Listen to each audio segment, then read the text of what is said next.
بسم الله الرحمن الرحيم السلام عليكم ورحمة الله وبركاته كلا وعن داوديال هل كني وتيفيجا سومالي كابل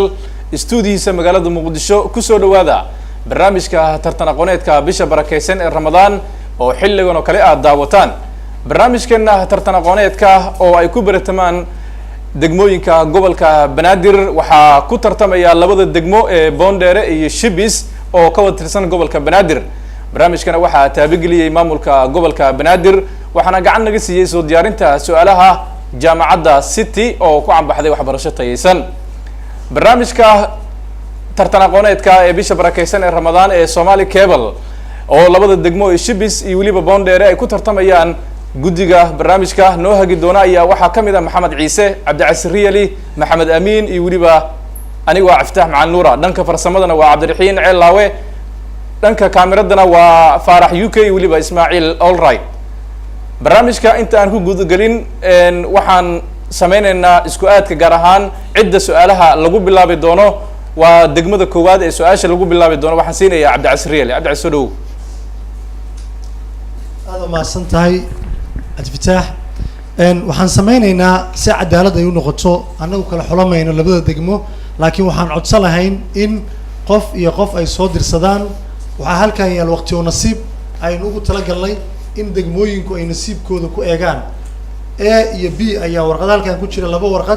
warqada haddii aad qabsato A waxaad xaq u yeelanaysaa in degmadaada lagu bilaabo su'aalaha haddii aad B noqotana oo aad B qabsatana waxaa xaq u noqonaysaa mar walba in su'aasha labaad aad sugto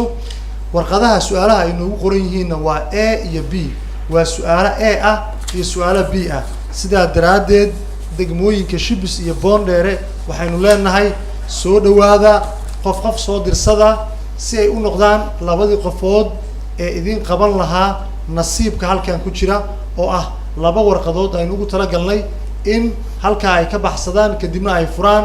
A iyo B ayaa ku qoran kadibna geedi socodka hanaanka tartanka ayaa halka ay nooga socon doono haye qof iyo qof Boondere qof soo dirsada Shibis idina qof soo dirsada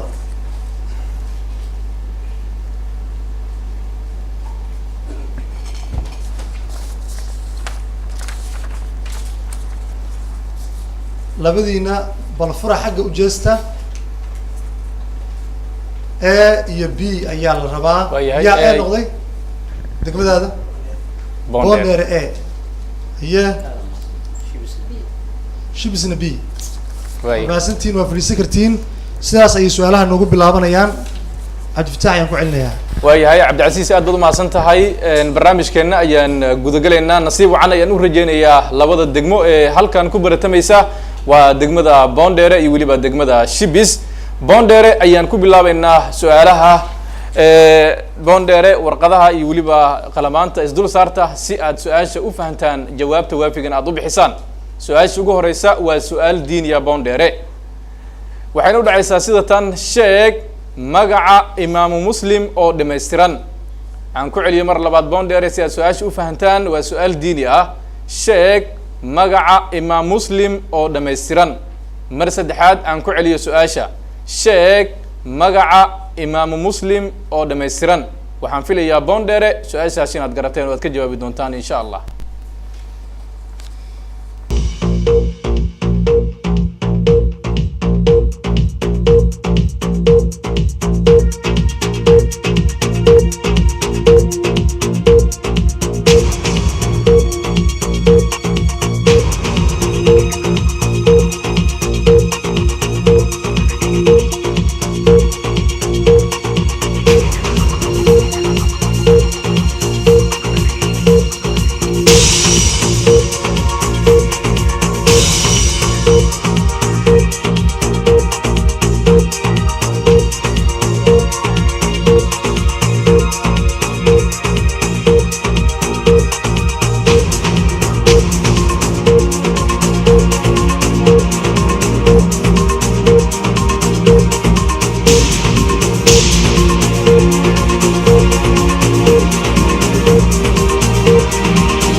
وهجاج بوندر جوابته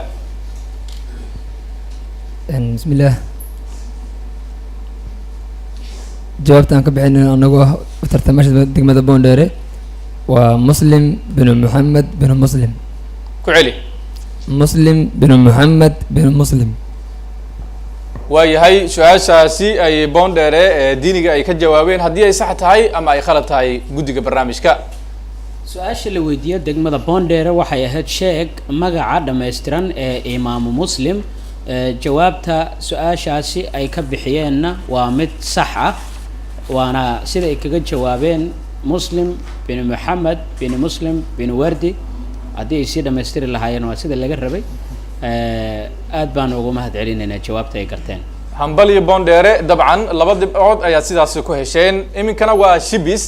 shibis su-aashu waa su-aal diini ah dhankiina waana su-aasha labaad ee barnaamijka tartanka waxayna u dhacaysaa sida tan sheeg magaca imaamu albukhaari oo dhammaystiran aan ku celiyo mar kale waxaa laidinka doonayaa sheeg magaca imaam albukhaari oo dhammaystiran mar saddexaad shibis aan idinkugu celiyo si aad su-aasha aad u fahantaan sheeg magaca imaam albukhaari oo dhammaystiran waxaan filayaa degmada shibis su-aashaas inaad garateen oo aad ka jawaabi doontaan insha allah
jawaabta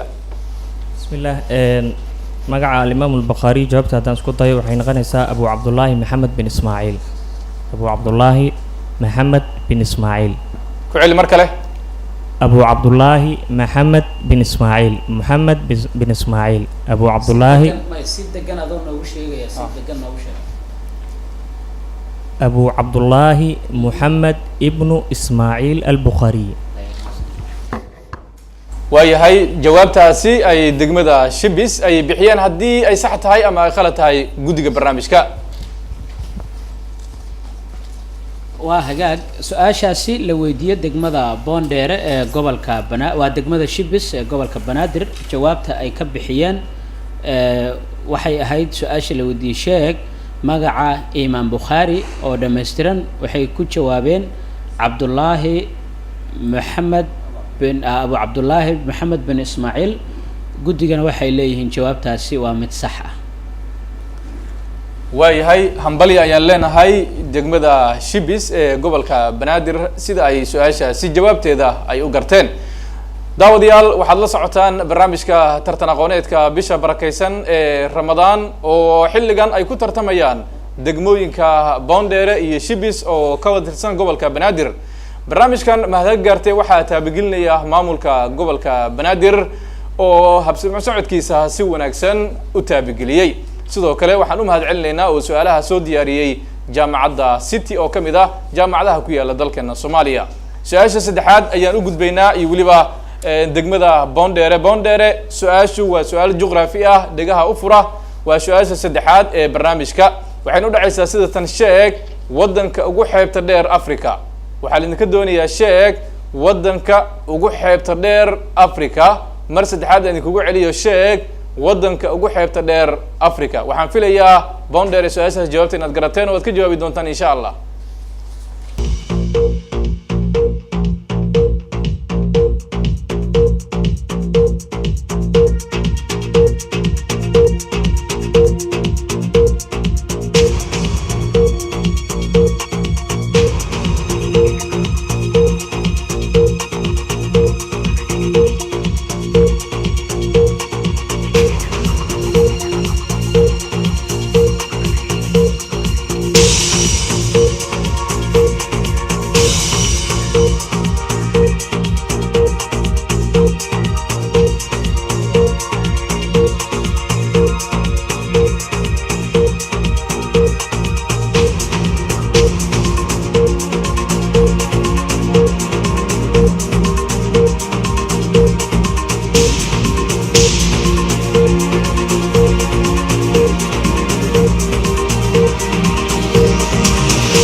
وهجاج بوندير جوابته tartamayaasha degmada Boondere su-aasha jawaabteeda hadaan ka war celino insha Allah waxaan ku celin lahayn waa Soomaaliya waayahay su-aashaasi jawaabta ay ka bixiyeen Boondere haddii ay sax tahay ama ay qalad tahay guddiga barnaamijka su-aasha labaad ee la weydiiyay degmada Boondere ahaydna su-aasha saddexaad ee tartanka waxay u dhaceysay sheeg wadanka ugu xeebta dheer Afrika waa Soomaaliya waana sax siday u sheegeen dhererka xeebtana waa 3333 hambalyo ayaan leenahay degmada Boondere su-aasha si jawaabteeda siday u garteen su-aasha afraad ee barnaamijka tartan aqooneedka ee bisha barakeysan ee Ramadaan ee Somali Cable oo ay sakaashanayaan maamulka gobolka Banaadir su-aalahana ay taabigelinayaan jaamacadda City su-aasha afraad waxay u dhacaysaa sida tan waa su-aal juqraafi ah waa su-aal u dhiganta su-aasha iminka aan weydiinay degmada Boondere shibis dhagaha u fura su-aasha waxay u dhacaysaa sida tan sheeg wadanka dariska la ah Soomaaliya ee ugu xuduudda dheer aan ku celiyo mar kale waxaad sheegtaan sheeg wadanka dariska la ah Soomaaliya ee ugu xuduudda dheer mar saddexaad aan idinku celiyo shibis waxaad sheegtaan wadanka dariska la ah Soomaaliya ee ugu xuduudda dheer waxaan filayaa su-aashaas jawaabta inaad garateen shibis oo aad ka jawaabi doontaan insha Allah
وهجاج شبيس جوابته بسم الله أولا السلام عليكم ورحمة الله وبركاته مقعيق عبد العزيز مختار محمد ماريه سؤال شهدان كجوابنا waxay noqonaysaa wadanka Ethiopia wadanka Ethiopia waayahay su-aashaasi juqraafiga ah jawaabta ay ka bixiyeen degmada shibis haddii ay sax tahay ama qalad tahay guddiga barnaamijka waxaa la weydiiyay sheeg wadan daris la ah dalka Soomaaliya ka oo la ah xeebta ugu dheer jawaabta ay ka bixiyeen waa mid sax ah waana Ethiopia hambalyo degmada shibis su-aasha shanaad ee tartanka waa su-aal juqraafi ah waa su-aal taariikh raalli ahada waxaana iska leh degmada Boondere dhagaha fura su-aasha waa su-aal taariikha waxay u dhacaysaa sida tan goorma ayaa la dhisay warshada kalluunka ee Laas Qoray aan idinku celiyo mar kale goorma ayaa la dhisay warshada kalluunka ee Laas Qoray mar saddexaad aan idinku celiyo Boondere si aad su-aasha u garataan goorma ayaa la dhisay warshada kalluunka ee Laas Qoray waxaan filayaa Boondere su-aashaasi inaad garateen oo aad ka jawaabi doontaan insha Allah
boondheere jawaabta.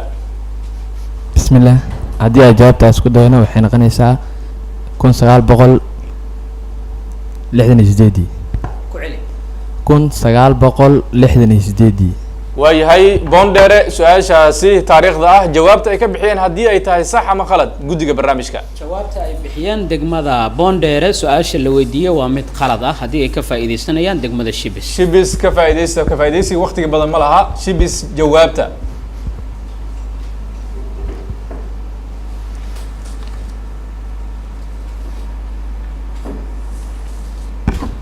أولاً السلام عليكم ورحمة الله وبركاته.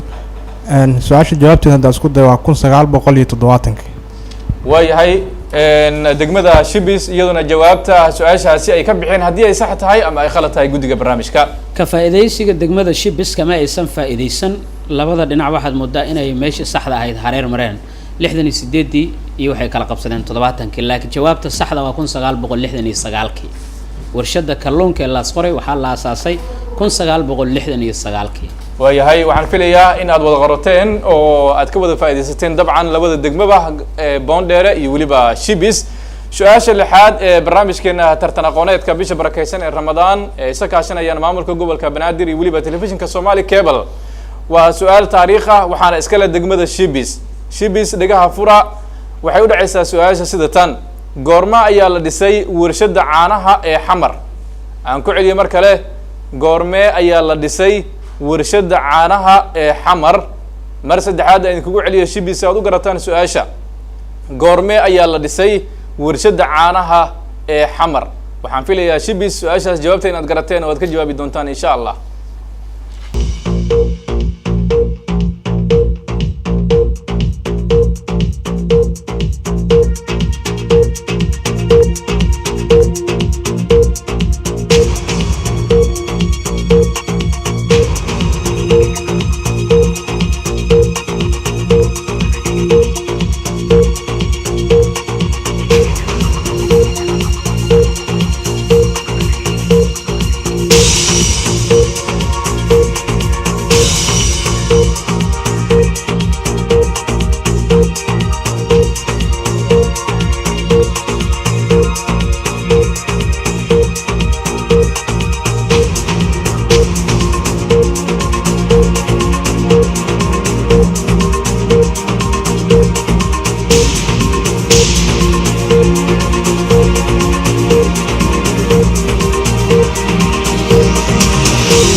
shibis jawaabta. annaga waa u tartamayaasha degmada shibis su-aasha jawaabteeda hadda isku dayno waa 1965. su-aashaasi taariikhda ahayd ee la weydiiyey degmada shibis haddii ay garteen iyo haddii kale guddiga barnaamijka. waxaa la weydiiyey sheeg goorma ayaa la dhisay warshada caanaha ee xamar jawaabta ay ka bixiyeen waa mid sax ah 1965 ayaana laga hirgeliyey warshada caanaha ee xamar. hambalyo shibis. daawadayaal waxaad weli la socotaan barnaamijka tartan aqooneedka bisha barakeysan ee ramadaan oo uu taabagelinayo maamulka gobolka banaadir. barnaamijka waxaa su-aalaha fududeeyey soo diyaarintooda jaamacadda city oo kamid ah jaamacadaha ku yaala magaalada muqdisho. barnaamijka tartan aqooneedka waxaa ka qaybgelaya ilaa iyo 17 degmo oo ku yaala gobolka banaadir waxaana ku tartamaya xilligan degmooyinka boondheere ee shibis oo gobolka banaadir ka wada tirsan. haddaba min 3 su-aal ayaan weydiinay 6 su-aal ayaa sidaasi noogu baxday. labada kooxood ama labada degmo halka ay kala marayaan dhibcaha waxaan ku wareejinayaa cabdicasiis riyali oo guddiga kamid ah. cabdicasiis mahadsanid.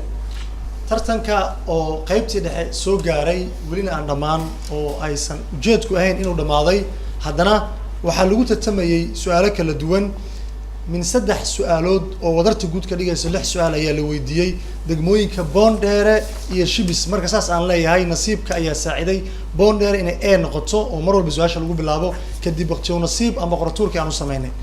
su-aashii ugu horreysa oo diiniya waxaynu hordhignay degmada Boondheere sida caadada ambaba sharciga ahayd, waxayna ahayd su-aal diini ah. Boondheere way ka jawaabeen, taas oo ujeedkeedu uu yahay 2 buundo inay ku heleen. su-aashii labaad waxay ahayd su-aal juqraafi ah oo aynu Boondheere hordhignay, ayana way ka jawaabeen, sidaa daraaddeed waxay ku heleen degmada Boondheere 2 buundo oo kale. su-aashii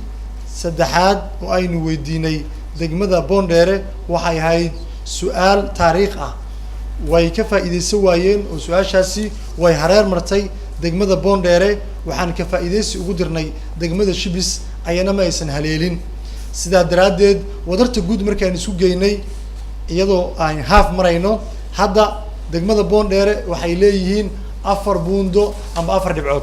haddii aan u gudbo Shibis oo mar walba B ahayd amba su-aasha labaad xaq u lahayd, isla 3 su-aal ayaan la hordhigay. su-aasha koowaad oo diineed way ka jawaabeen, way haleeleen. su-aasha labaad oo juqraafi ahayd ayana way ka jawaabeen. su-aashii taariikhda ahayd oo ugu dambeysana waa ay ka jawaabeen oo way haleeleen. sidaa daraaddeed Shibis waxay ka faa'iideysteen guud ahaan 3 dhibcood oo 3 su-aal oo la weydiiyey oo wadartooda markii la isku geeyo min 2 dhibcood noqonaysay 6 dhibcood. sidaa daraaddeed Shibis waxay leedahay 6, Boondheere waxay leedahay 4. ma ahan Shibis inay badisay, ma ahan Boondheere in laga badiyey. wareeg kale ayaa inoo dhiman. su-aalihii kuwii kale ee 3 ahaa ayaa loo gudbi doonaa. Soomaalidu waxay tiraahdaa tartanku weli wuu socdaa, fardo isla joogana layskuma faansho. waxaynu u gudbaynaa wareega kale ee tartanka insha Allah. waayahay aad baad mahadsan tahay Cabdicasiis Riyali oo guddiga ka mid ahaa oo nala socodsiinayay halka dhibcaha la kala marayo. labada degmo ee halkan ku tartamaysa waa Boondheere iyo weliba degmada Shibis. ciyaar wargeli dambe ayay Soomaalidu tiraahdaa. su-aalihii ayaan dib ugu soo laabanaynaa, waana su-aal suugaan ah. degmada Boondheere ayaa iska leh su-aashan. Boondheere dhagaha fura, su-aashan waa su-aal suugaana. sheeg magaca qofka curiyey gabayga tuducdiisa ay ka mid yihiin tixda gabay maxamedow baryahan waa anigaan tirine in dhaweydba waataan ka tegay taa iyo wowgeede ma tilmaamin maasooyinkan teebgarayn jiraye. aan ku celiyo mar kale. sheeg magaca qofka curiyey gabayga tuducdiisa ay ka mid yihiin tixda gabay maxamedow baryahan waa anigaan tirine in dhaweydba waataan ka tegay taa iyo wowgeede ma tilmaamin maasooyinkan teebgarayn jiraye. mar saddexaad aan ku celiyo. Boondheere sheeg magaca qofka curiyey gabayga tuducdiisa ay ka mid yihiin tixda gabay maxamedow baryahan waa anigaan tirine in dhaweydba waataan ka tegay taa iyo wowgeede ma tilmaamin maasooyinkan teebgarayn jiraye. waxaan filayaa Boondheere su-aashaasi sugaanta inaad garateen oo aad ka jawaabi doontaan insha Allah.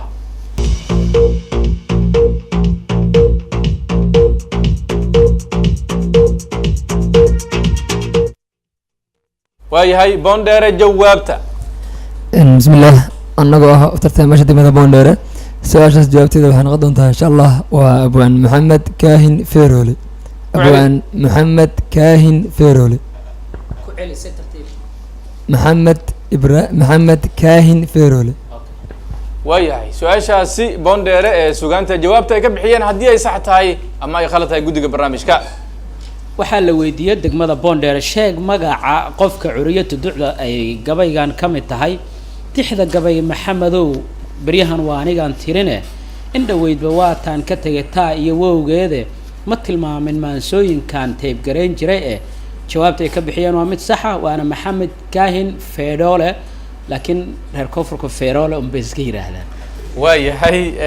hambalyo ayaan leenahay Boondheere su-aashaasi suugaanta ah jawaabta ay ka bixiyeen. su-aasha 8aad waa isla su-aal suugaana, waxaana iska leh degmada Shibis ee gobolka Banaadir. Shibis su-aashan waa su-aal suugaana, dhagaha fura. waxaynu dhacaysaa sida tan. sheeg magaca qofka curiyey gabayga tuducdiisa ay ka mid yihiin dacartuba mar bay malab dhashaa oo aad muusataa iyo dhabaqe waxaan ahay macaan iyo qaraar meel ku wada yaalle midigtayda iyo bidixduba waa 2 mataane. aan mar labaad ku celiyo. Shibis sheeg magaca qofka curiyey gabayga tuducdiisa ay ka mid yihiin dacartuba mar bay malab dhashaa ood muudsataa iyo dhabaqe waxaan ahay macaan iyo qaraar meel ku wada yaalle midigtayda iyo bidixdu waa 2 mataane. waxaan filayaa Shibis su-aashaasi jawaabteeda inaad garateen oo aad ka jawaabi doontaan insha Allah.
jawaabta.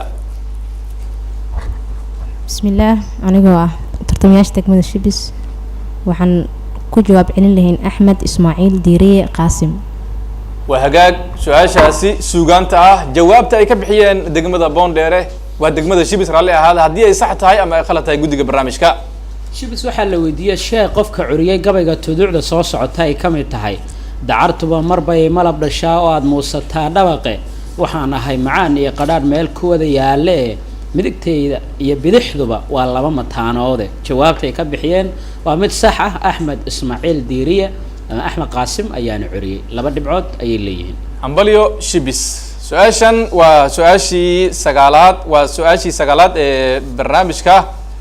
waana su-aal chemistry ah waxaana iska leh degmada Boondere. Boondere dhagaha fur waa su-aal chemistry ah.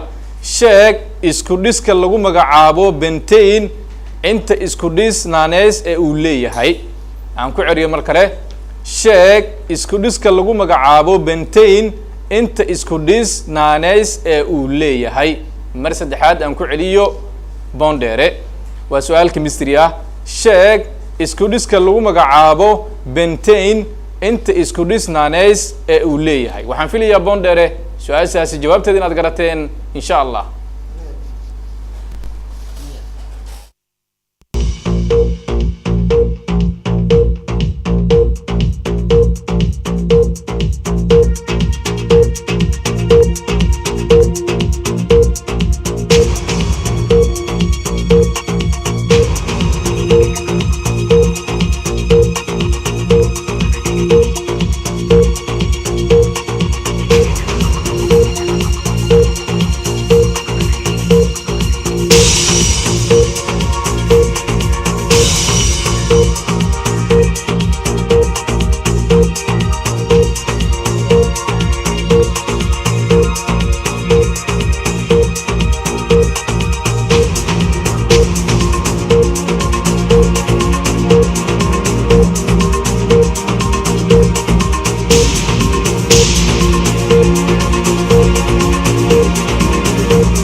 jawaabta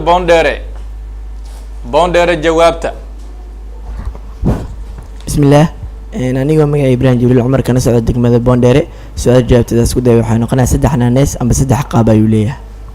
وهجاج سؤال شاسي جوابت أي كبحيان Boondere هدي أي تهاي صح ما خلت جودي كبرنامج كا. Boondere waxaa la weydiiyey sheeg isku dhiska lagu magacaabo bentane inta isku dhis naaneys uu leeyahay jawaabta ay ka bixiyeen waa mid sax ah waana saddex isku dhis naaneys. Ambalyo Boondere وهجاج waxaan soo gaarnay su-aashii 11aad ee barnaamijkeena tartan aqooneedka bisha barakeysan ee Ramadaan oo si toos ah uga daawanaysaan TV-ga Somali Cable studio-hiisa magaalada Muqdisho. barnaamijka waxaan ugu mahadcelinaynaa oo gacan weyn ka geysanaya maamulka gobolka Banaadir. su-aalahana waxaa soo diyaariyay jaamacadda City. su-aashii 10aad ayaan soo gaarnay waana su-aal chemistry ah dhankaas iyo Shibis ayaana iska leh waa degmada Shibis waa su-aal chemistry ah waana su-aashii 10aad ee xaggiina. sheeg isku dhiska lagu magacaabo butane inta isku dhis naaneys ee uu leeyahay. aan ku celiyo mar labaad sheeg isku dhiska lagu magacaabo butane inta isku dhis naaneys ee uu leeyahay. mar saddexaad aan kugu celiyo Shibis si aad u garataan su-aasha. sheeg isku dhiska lagu magacaabo butane inta isku dhis naaneys ee uu leeyahay. waxaan filayaa Shibis su-aashaas inaad garateen insha Allah.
degmada shibis jawaabta shibis jawaabta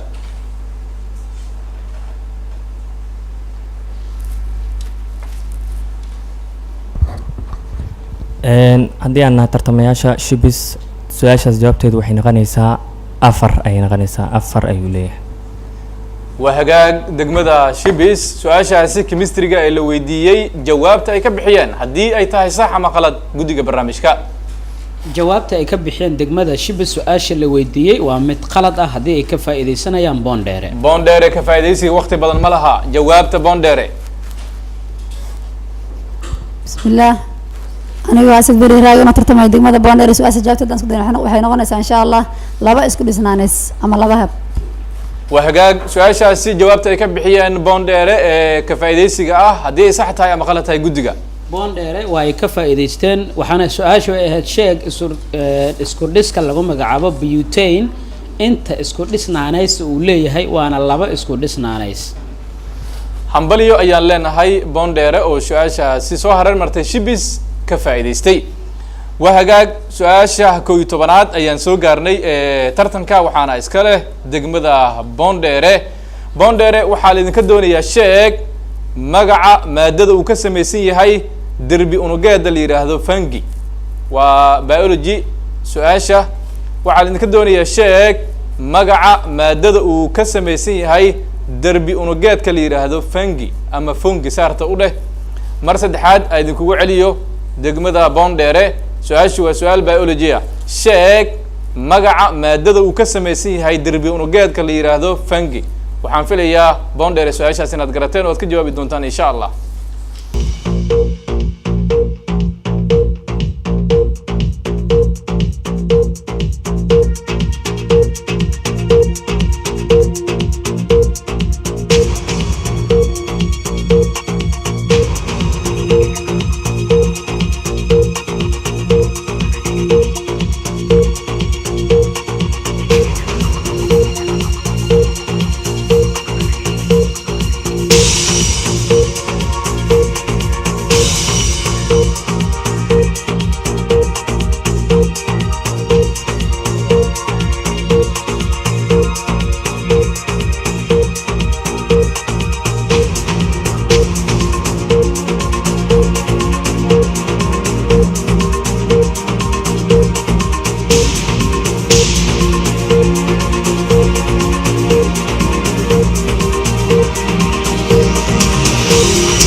dheere jawaabta bismillaah alxamdulilah wasdafa su-aashii la weydiiyey degmada boondheere jawaabta aan ka bixinayno anagoo ah tartamayaasheeda waxaan leenahay waa jitiin waa hagaag boondheere su-aashaasi jawaabta ay ka bixiyeen haddii ay tahay sax ama qalad guddiga barnaamijka boondheere waxaa la weydiiyey sheeg magaca maadada uu ka samaysan yahay derbi unugeedka fungi jawaabta ay bixiyeen waa mid sax ah waana jitiin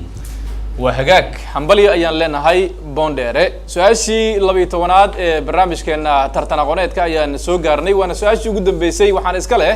degmada shibis ee gobolka banaadir oo la tartamaysa degmada boondheere su-aasha 12aad waa su-aal biology ah sheeg magaca maadada uu ka samaysan yahay derbi unugeedka dhirta aan idinku celiyo mar kale sheeg magaca maadada uu ka samaysan yahay derbi unugeedka dhirta mar saddexaad aan idinkugu celiyo shibis waa su-aal biology ah sheeg magaca maadada uu ka samaysan yahay derbi unugeedka dhirta waxaan filayaa shibis su-aashaas jawaabta inaad garateen insha allah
hagaag shibis jawaabta ayaa idinkaga fadhiya jawaabta shibis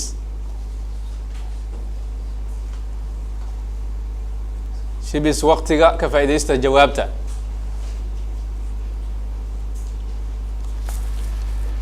anigu waa tartamayaasha degmada shibis su-aasha jawaabteeda haddaa isku dayo waa cellulose ku celi cellulose waa hagaag degmada shibis su-aashaasi jawaabta ay ka bixiyeen haddii ay sax tahay ama qalad tahay guddiga barnaamijka shibis waxaa la weydiiyey sheeg magaca maadada uu ka samaysan yahay derbi unugeedka dhirta jawaabta ay ka bixiyeenna waa mid sax ah cellulose ayaana lagu dhawaaqaa hambaliyo degmada shibis waa hagaag waxaan soo gaarnay gabagabadii barnaamijkeenna tartan aqooneedka bisha barakaysan ee ramadaan oo xilligan ay ku tartamayeen degmooyinka boondheere iyo weliba shibis oo ka wada tirsan gobolka banaadir barnaamijka tartan aqooneedka waxaa taabagelinaya maamulka gobolka banaadir su-aalahana waxaa naga saaciday jaamacadda city ee magaalada muqdisho haddaba maadaama 12 su-aal ee degmooyinka loogu talagalay ay noo soo gabagaboobeen waxaan u gudbaynaa natiijada kama dambeyska ah ee labada degmo ee xilligan tartamaysa aan u gudbiyo cabdicasiir yale daba tartanka oo ahaa laba